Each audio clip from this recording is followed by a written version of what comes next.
మంత్రి కొండపల్లి శ్రీనివాస్పై సోషల్ మీడియాలో వస్తున్న ఆరోపణలకు మాడుగుల టీడీపీ ఎమ్మెల్యే బండారు సత్యనారాయణమూర్తి ఖండించారు.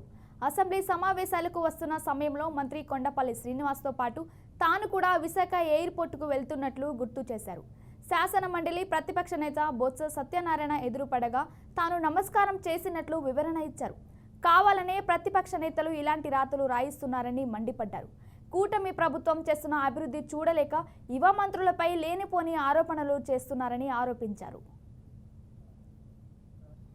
ఈ మధ్య ఒక యువకుడిగా రాజకీయాల్లోకి వచ్చి చంద్రబాబు నాయుడు గారు పెద్దలు రాష్ట్ర జాతీయ అధ్యక్షులు యువ నాయకుడు మన మానవ వనరుల శాఖ మంత్రులు జాతీయ ప్రధాన కార్యదర్శి లోకేష్ బాబు ఆశీస్సులతో విజయనగరం జిల్లా నుంచి కొండపల్లి శ్రీనివాస్ గారు చిన్న వయసులోనే వారి ఆశీస్సులతో మంత్రి పదవి లభించి తద్వారా ప్రజలకు సేవ చేయాలని ఒక నిజాయితీ దృక్పథంతో పనిచేస్తున్న కొండపల్లి శ్రీనివాస్ గారి మీద అబోధ కల్పనలు చేస్తూ కొన్ని పత్రికలు కొన్ని